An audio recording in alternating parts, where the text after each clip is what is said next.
Olá, sejam bem-vindos a mais uma videoaula do Instituto Monitor. Nosso assunto de hoje é crédito e política de crédito.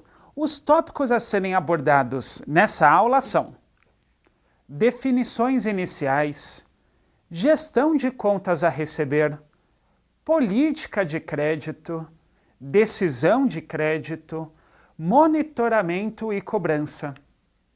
Ao término desta aula, você deverá ser capaz de entender termos técnicos utilizados na administração de crédito, entender quais critérios são utilizados para a concessão de crédito, conhecer os instrumentos para a concessão de crédito. Definições iniciais.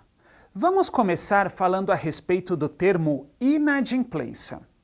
Basicamente, inadimplência vem a ser o seguinte: quando eu concedo um crédito a alguém, uma pessoa, um amigo, um parente, e empresto, por exemplo, dinheiro para essa pessoa, e digo assim: olha, vou te emprestar, mas depois você me devolve, tudo bem? E aí a pessoa, no caso, o devedor, vira para você e diz assim: tudo bem, pode confiar em mim que eu te devolvo. Bom, concedemos um crédito. Aquele que concede é o credor, ou seja, aquele que empresta o dinheiro, por exemplo, um banco. Já ouviram aquela questão de cheque especial, empréstimo para capital de giro, financiamento de veículo, financiamento imobiliário? É o banco quem empresta o crédito. Logo, ele torna-se o credor. Ele é o dono do dinheiro. O devedor, por sua vez, aquele que recebeu o crédito, ele tem o compromisso de devolver esse recurso, porque não é dele. Ele captou um recurso de terceiros. Na estrutura do nosso balanço, nós temos dois cenários diferentes. Quando visualizamos no ativo, lá no nosso ativo circulante, por exemplo, temos a conta clientes. Lá no nosso ativo não circulante, temos a conta ativo realizável a longo prazo. Em ambas as situações, ocorre o seguinte: a empresa é a credora, ou seja, ela fez uma venda, parcelou aí para os seus clientes e ela tem um valor a receber. Nesse momento, existe o risco da inadimplência. Ou seja, o cliente que usufruiu do nosso serviço, que comprou o nosso produto, não pagou. Já no lado do passivo, na conta passivo exigível, temos, por exemplo, as dívidas aí que a própria empresa contraiu, ou junto a fornecedores, ou junto ao banco. E aí a ótica muda, pois nesse momento a empresa é a devedora. E também agora a preocupação passou para o outro lado, pois existe o risco da empresa não pagar. Bom, essas são noções iniciais de inadimplência. É importante para uma empresa se preocupar com isso? Com certeza. Gestão de contas a receber. Vamos analisar três aspectos importantes. Devemos mensurar adequadamente os limites de crédito, cobrança ativa dos contratos, controle dos fluxos de recebimentos. Ou seja, quando uma empresa concede crédito, por exemplo, aos seus clientes, ou até mesmo a empresas parceiras de um grupo, ela tem o dever de acompanhar esse crédito. Por quê? Não pode acontecer algo do tipo: eu empresto 100 mil para uma pessoa, para um devedor, e esqueço que emprestei aquele dinheiro. Tem cabimento um cenário desse? Não. Então, quando eu empresto dinheiro para alguém, eu devo acompanhar a adimplência desse contrato. Ou seja, os fluxos de pagamento devem estar aí em dia. E caso não estejam? Bom, nesse momento deve ser feita uma cobrança ativa do contrato. Sim, entendendo o que ocorreu com o devedor. Será que ele se esqueceu? Pode acontecer. Às vezes ele esqueceu de pagar a dívida naquele dia. Então atente a ele, fale, olha, devedor, hoje é o dia de efetuar o pagamento aí da prestação referente àquele empréstimo que eu fiz para você e a parcela consta em aberto. Bom, mas além de cobrar, o grande ponto de atenção é até quanto eu posso emprestar para os clientes. Ou seja, os limites de crédito disponibilizados. Será que deve haver um limite, um teto máximo? Sim. Vamos pensar num caso de um banco. Quando um banco empresta dinheiro aos seus clientes, ele cobra ali a taxa de juros. Ótimo.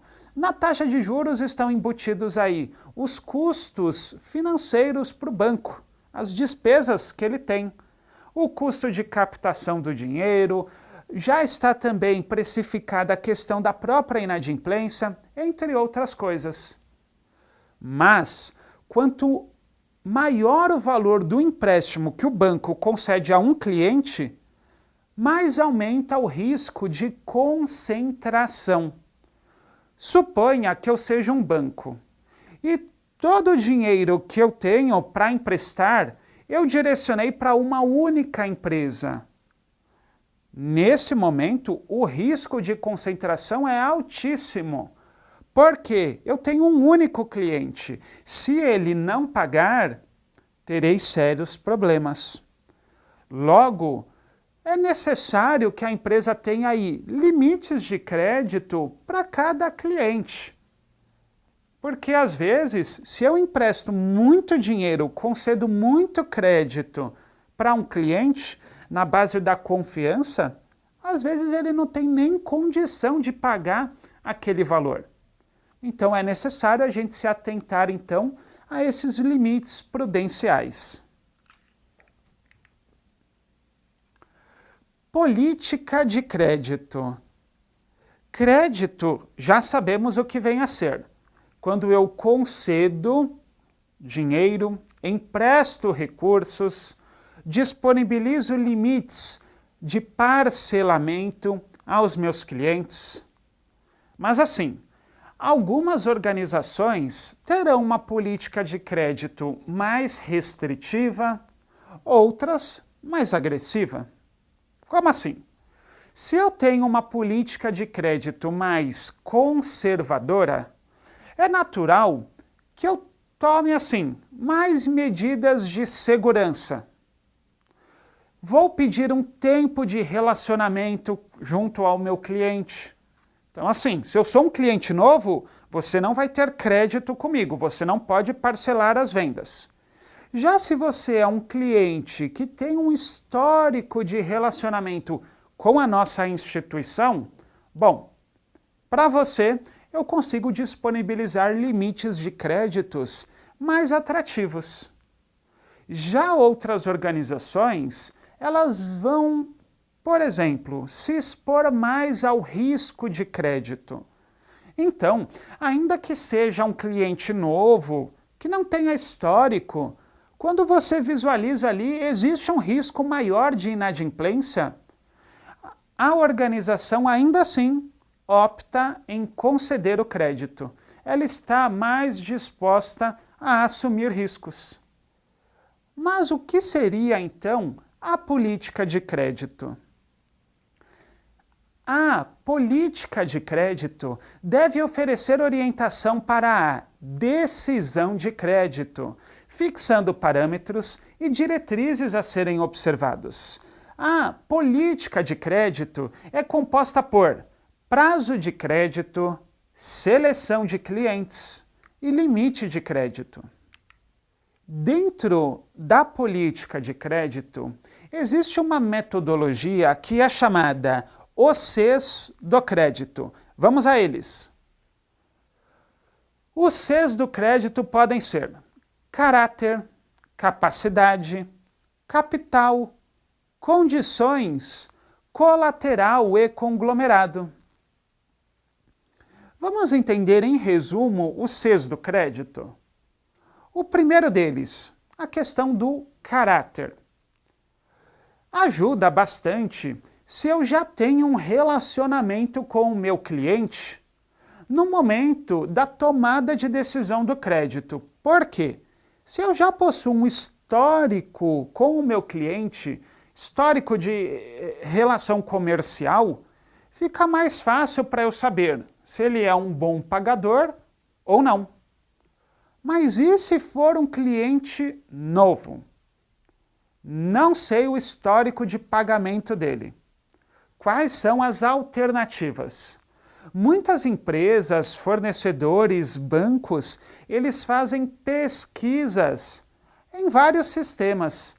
Os sistemas restritivos, eu consigo, por exemplo, ao colocar o CPF da pessoa, o cadastro de pessoa física, o número do CPF, ele me diz se a pessoa tem ou não histórico de restrição. Idem para o CNPJ, o Cadastro Nacional de Pessoa Jurídica. Eu jogo ali o CNPJ nesses sistemas de pesquisa, eles vão me dizer basicamente se existem apontamentos restritivos. Caráter. Ajuda. Se eu tenho um histórico aí com o cliente, eu consigo saber bem isso. Mas existem outros Cs do crédito. Vamos para o último, a questão do colateral e do conglomerado. Colateral está ligado às garantias a serem oferecidas nessa operação de crédito. Exemplo, eu vou financiar a minha casa. Pronto, comprei a minha casa financiada no banco. Existe o risco que eu não pague esse empréstimo? Termo técnico, existe o risco de inadimplência? Sim, o risco existe. Visando se precaver dessa situação, o banco deixa a própria casa, o próprio imóvel, em garantia, garantindo aquela operação. Caso eu não honre com os pagamentos, o banco pode retomar o imóvel. É uma garantia. Conglomerado tem a ver com todas as empresas que fazem parte, por exemplo, de um grupo econômico. Então, às vezes, eu tenho aqui uma empresa matriz e abaixo dela eu tenho várias outras filiais. Pode haver uma análise do tipo, veja, essa empresa aqui do grupo, ela não tem tanta condição assim, vejam o C do crédito condição. Ela não tem tanta condição de pagar essa prestação.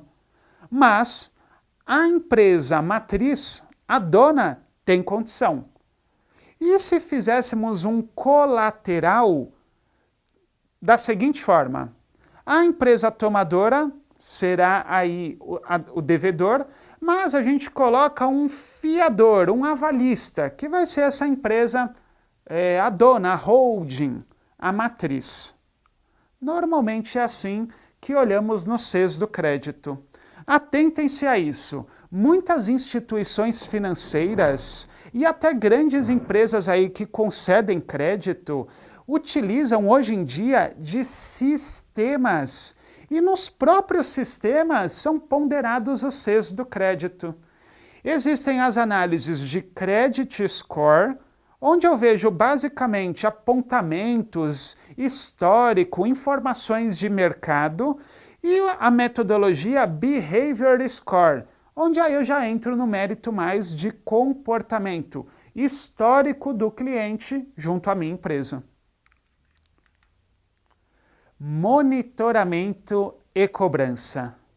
Será que é importante verificarmos a adimplência dos nossos clientes? Ou seja, eu concedi crédito junto aos meus clientes. Será que eu preciso acompanhar se eles estão pagando em dia as prestações? Resposta: sim. Deve haver um monitoramento da carteira de crédito. E muitas vezes é necessário que, de fato, a gente entre em contato aí com o nosso cliente, informando: cliente, consta uma prestação em aberto, o senhor vai fazer o pagamento, a senhora vai conseguir realizar aí o pagamento, sim ou não, o que aconteceu, posso ajudar, vamos ver uma melhor forma? Acompanhar a nossa carteira. Mas assim, a concessão do crédito é importantíssima. E na origem, é lá na origem que eu devo me atentar, porque senão não adianta nada. Você pode ter toda a estrutura de monitoramento e cobrança, mas já pensou se na origem eu emprestei dinheiro para os seguintes clientes? Para o senhor fraudador, para o senhor inadimplente, para a senhora pago quando der. Já pensou se nós tivermos clientes assim na nossa carteira?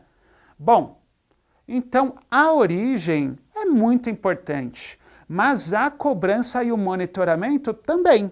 Mas de nada adianta eu ter toda uma estrutura de monitoramento e cobrança se o crédito não é bem originado. Então assim, a origem é tudo.